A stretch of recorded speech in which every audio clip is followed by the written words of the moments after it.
¿Qué tal, amigos? ¿Cómo estáis? Bueno, es un placer estar con todos vosotros. Es un placer presentar este programa, Voces de la Sociedad. Es un programa en el que queremos contaros cosas. No que os las cuente yo, sino que os las contará gente que creo que tiene algo de interés, algo que nos va a fascinar, algo que nos va a despertar la curiosidad. Así que este es el objetivo nuestro, ¿no? Pasar un buen rato, conocer a gente interesante, y la idea para ello es tener 3 secciones, ¿no? 3 partes en este programa sobre cosas que nos van a contar. La primera es Ahora lo entiendo.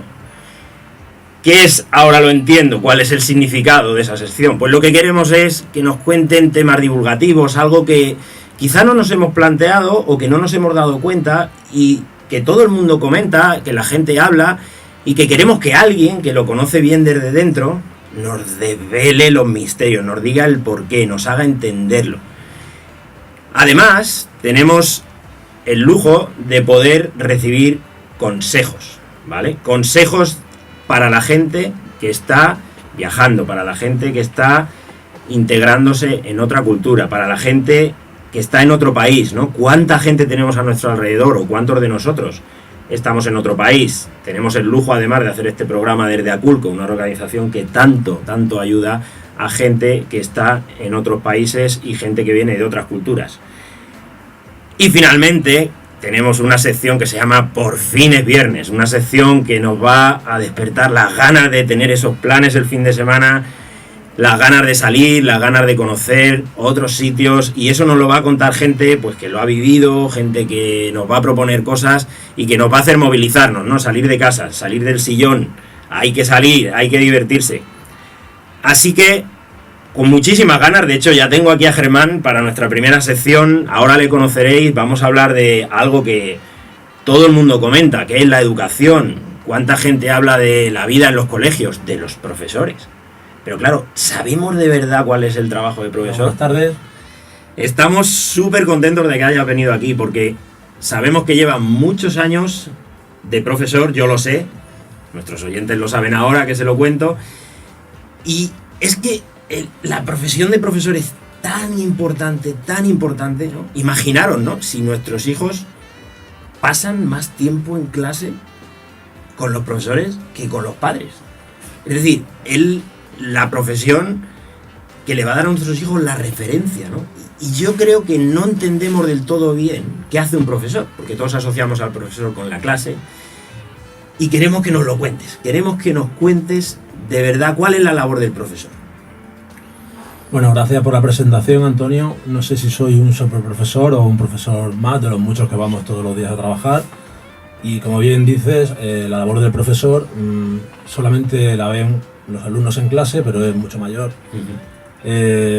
Preparamos reuniones de departamento, preparamos reuniones de todo el claustro, preparamos clases, tenemos continua actividad fuera de lo que es la clase en sí mismo, y eso es la punta del iceberg, es lo que se ve, es el contacto con el alumno, pero hay muchísimo trabajo que hacemos para que todo esté bien diseñado, bien preparado, unas programaciones, unas memorias, un sinfín de trabajo que hay detrás de lo que se ve, que es el contacto con el alumno, y que al final es lo que queremos, es la máxima excelencia en este trato con el alumno y que salga lo mejor preparado. O sea que hay mucho detrás del telón, ¿verdad? Esto es casi como una obra, ¿no? Como una película, ¿no? Cuando lo vemos es como el producto final, pero tenéis un trabajo importante detrás del que supongo que depende luego el éxito de la clase o de la enseñanza, ¿no? Sí, efectivamente.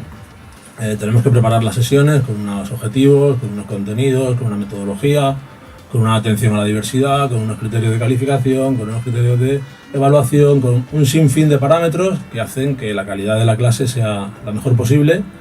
Y todo esto con mucho cariño, porque al final tratamos con personas y estas personas requieren de un trato personal y no son simples números a los que, aunque cada vez son más numerosas en nuestras aulas, tenemos que tratar uno a uno según sus características personales y dándoles lo mejor para cada uno, atendiendo a sus necesidades. Y ese toque personal del profesor, ¿no? Porque al final todos seguro que recordamos a uno o dos profesores que eran geniales, a uno u otro profesor que nos gustaba menos. Han mencionado que los temarios bueno, tienen un marco, tienen unas reglas. Entiendo que esto pues está dictaminado, pero ¿hasta qué punto el profesor le puede dar su toque personal y puede hacer que esa clase se convierta en algo inolvidable, o puede hacer que esa clase no sea del todo entretenida? Sí, los profesores tenemos, el currículum es un currículum abierto en el que nosotros tenemos un margen de maniobra. Esto significa que podemos hacer muchas adaptaciones, y para mí una de las cosas fundamentales que tiene que tener un profesor es conectar con el alumno.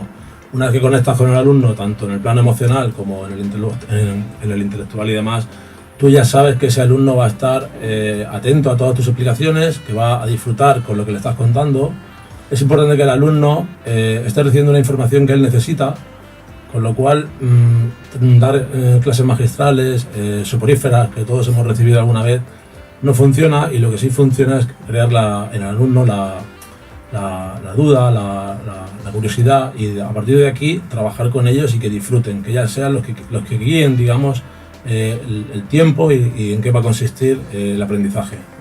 O sea que aquí hay mucho de arte también, y de experiencia, hay un cúmulo de cosas que son las que hacen que el profesor sea ese profesor inolvidable, que hacen que ese profesor realmente te transmita no solo ideas, supongo, sino entusiasmo, te transmita otra serie de cosas, ¿verdad? Efectivamente, los profesores somos guías también para los alumnos, modelos en los que ellos se fijan, y hay un currículum oculto que es muy importante, que son las cosas que ellos se fijan de nosotros, la forma de expresarnos, la forma de hablar con ellos, la forma de tratarlos, y todo esto también hay que cuidarlo, sobre todo cuando ya eres un profesor que tiene un recorrido. Te das cuenta que es tan importante el currículum explícito, lo que tú das y tienes que dar dentro de la materia, como lo que das sin darte cuenta a la hora de tratar con ellos y haciendo de modelo para ellos. Claro, y es que al final, si tanto tiempo estamos con los profesores, y aunque sea a diferentes edades, en el fondo somos un modelo, ¿no? O los profesores son un modelo, sois un modelo para la gente. Yo creo que habrá mucha gente un poco más mayor todavía que recuerde esos profesores de antes, ¿no? Donde el profesor era una figura que infundía respeto, que todavía debe de seguir infundiendo, pero que iba incluso más allá, ¿no? En cuanto al orden, el castigo. Se veía quizá el profesor de otra forma, ¿no? ¿Cómo crees que la educación o la visión que tenemos de los profesores ha ido cambiando a lo largo del tiempo, y cómo la ves sobre todo ahora en las aulas? Bueno, hay que diferenciar un poco las diferentes etapas en la educación. En la época infantil, escolar, el profesor todavía es un medio padre. Los alumnos están con su profesor o su profesora, una extensión de lo que tú has dicho antes, que es como la paternidad, pasan más horas con sus maestros que realmente con sus padres. Luego tenemos el profesor de la etapa intermedia, que sería el instituto. Aquí ellos ya están un poco más rebeldes, el profesor ya no es el padre, pero es una especie de colega, y el profesor colega tiene que mantener una distancia, porque se puede ser colega, pero ellos necesitan un profesor, no necesitan un colega, ya tienen muchos.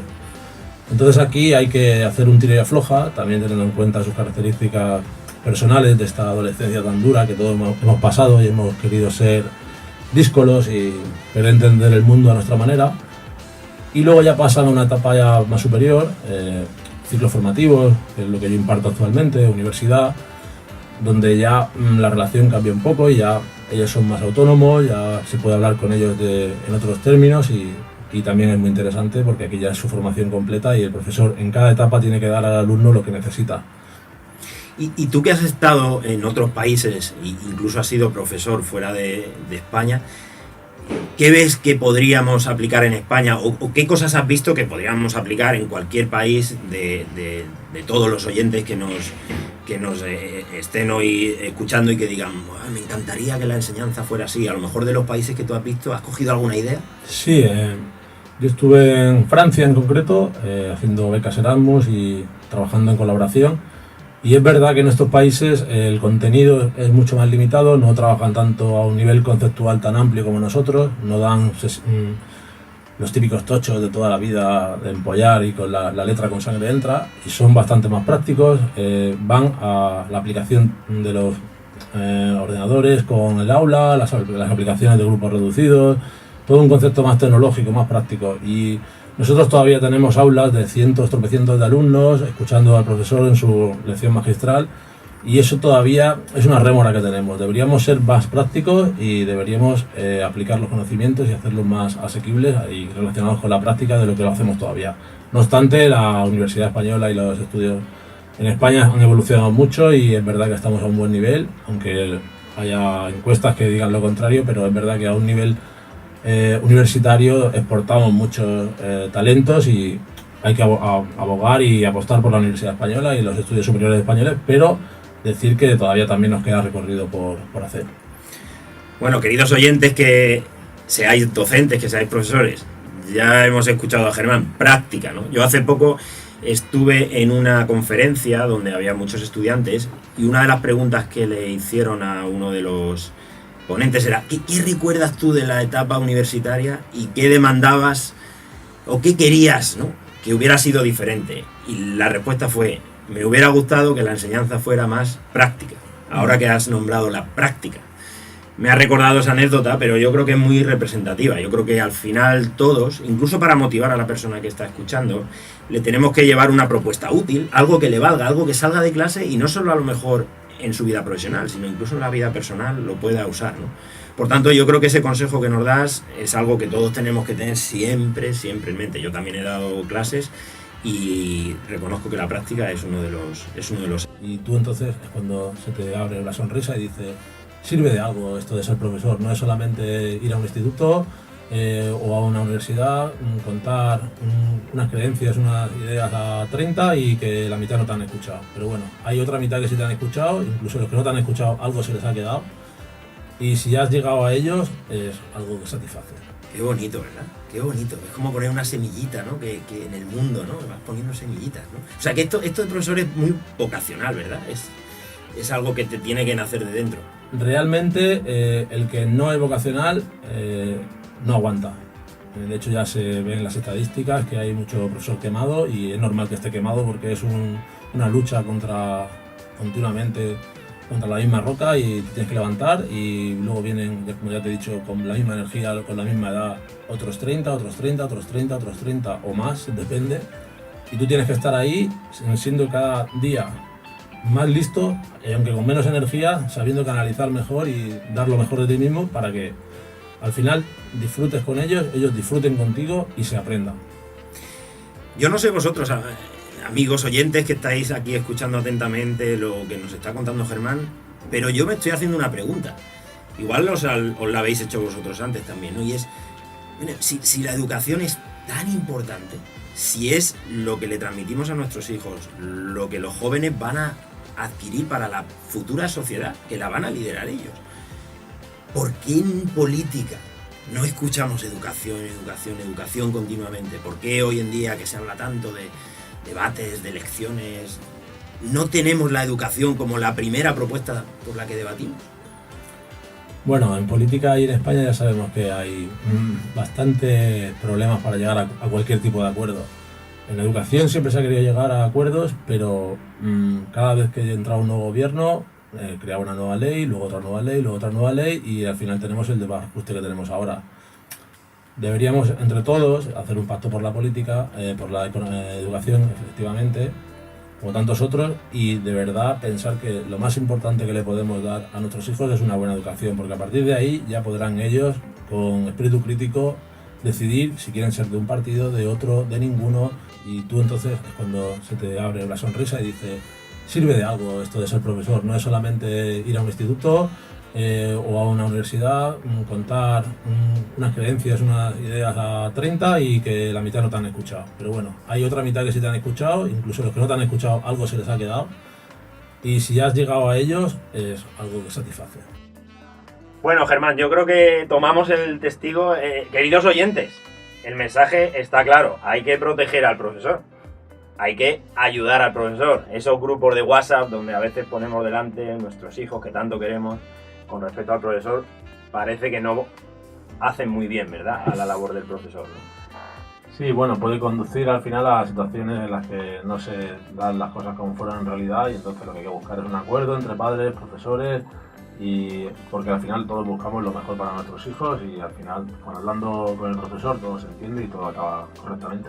Muy bien, pues señores padres, queridos oyentes, amigos, ayudemos al profesor. Germán nos lo pide y nos irá todo genial. Así que, Germán, ha sido un lujo tenerte aquí hoy como profesor enseñándonos tantas cosas, contándonos cosas de la vida en las aulas que no conocíamos, de la labor que hacéis tan importante, dándonos consejos y compartiendo tus enseñanzas, ¿no? Que es lo que hace un buen profesor. Así que, de verdad, quiero darte las gracias, Germán, por haber estado aquí con nosotros. Gracias a ti por haberme traído y bueno, yo también tengo que decir que yo he aprendido mucho de ti, eres un gran mentor en muchos aspectos de la vida y gracias por